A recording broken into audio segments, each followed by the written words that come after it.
Hey everybody, Andy Kvernen here with another Cornerstone Connection Daily Devotional. The other night I was playing some games with some friends, and at one point in playing the games, some ambiguity came up about the rules of one of the games. And I felt myself sort of getting anxious about that. See, I like to know what the rules are when I'm playing a game. I want to know how to follow the rules in order to win the game, of course, and I want to hold you accountable to following the rules as well, so you don't have any unfair advantage. I have this passion, I've always had it, for following the rules when it comes to games. Now, fortunately, I've got a few years behind me of thinking about this and of maybe bringing that under some self-control and submitting that perhaps to the Spirit. And so I was able to just kind of chill out and enjoy the game. But that's a part of my nature. I want to know the rules. And I think a lot of us are like that, even in our relationship with God. We want to know what God says. We want to see what His Word teaches about specific things, and we want to follow them. And that's all well and good. In fact, God gives us clear guidelines about all kinds of things, most beautifully in the New Testament in the Sermon on the Mount, Matthew 5 through 7. When it's clear what Scripture teaches on any given topic, for those of us that love to follow the rules, we're all in. It's good. But here's the thing. The New Testament doesn't teach everything about every specific application. The other day, Christy and I were taking a walk together, and we were having a conversation about something that I had taught on a Sunday morning here at Cornerstone, and we were wrestling with the application of that teaching. It was clear the biblical principle, the guideline, the ethic, if you will, but how to apply that in a specific situation wasn't exactly clear. And Christy and I were having a spirited conversation about that. It was actually really good.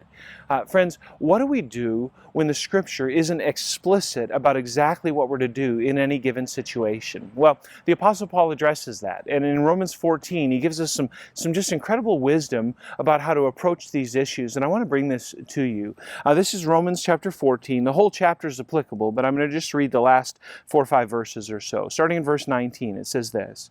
It says, "Let us therefore make every effort to do what leads to peace and to mutual edification." Okay?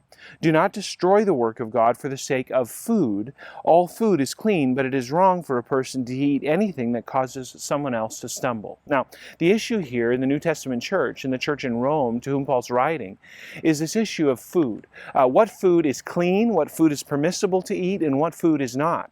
And of course, the ceremonial law of the Old Testament comes into play, the forbidding of eating meat that's from, say, pork or pigs or reptiles or things like that. That was clearly forbidden in the Old Testament. But also the issue of eating meat that's been sacrificed to idols here in the New Testament. And so the issue is, what meat can we eat and can we not? And we don't have time to go into all the texts, but it's been clear through the apostles' teaching that there is no longer any food that is specifically unclean to eat. The issue is not whether the food itself is unclean. The issue is more a state of the heart, as Paul's going to show us here. And so look at this. He says, "Don't destroy the work of God for the sake of food. All food is clean." Paul affirms what I just said. "But it's wrong for a person to eat anything that causes someone else to stumble." Here's the deal. The people of the New Testament, they were wrestling with this issue. And for some, it wasn't yet clear that they ought not eat certain kind, or they ought to eat or ought not eat certain kinds of meats. And so for them, it was a matter of their conscience. It was pressing on them, and they just couldn't do it. They just couldn't eat meat that had been sacrificed to idols. They just couldn't eat pork because it had been so long forbidden. What Paul says here is this. He says, look, it's better not to eat meat or to drink wine, or to do anything else that will cause your brother or sister to fall. See, some of you are rule followers like me, but some of you are free spirits. And where God gives you freedom, man, you're all about it, and you're going to exercise it to the fullest. What Paul says here is, be careful. If that's you, don't exercise your freedom such that it causes someone else who doesn't maybe have that same freedom to stumble. Be careful with how you exercise your freedom. And then he goes on to say this. He says, "So whatever you believe about these things, keep between yourself and God. Blessed is the one who does not condemn himself by what he approves.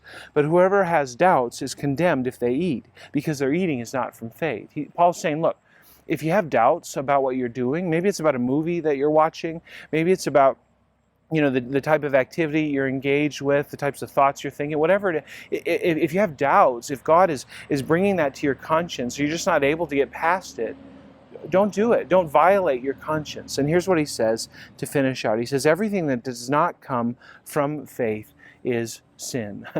Friends, the issue is not so much what are the specific rules in this instance. Again, I affirm the Bible does teach clearly on some things, but in any given specific instance, it may not be as clear, as explicit.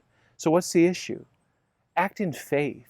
Act according to your convictions about who God is and what God has called you to do. And if you do anything apart from that, what does Paul say? He says, everything that does not come from faith is sin. Friends, the issue is not so much about the rules as it is about faith. Who are you trusting? Are you trusting God in this instance to teach you and to guide you?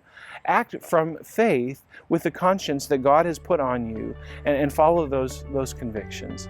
Friends, again, follow the rules where they're explicit, but where they're not, act in faith, and you can trust God in the process. And as you do, consider your brother.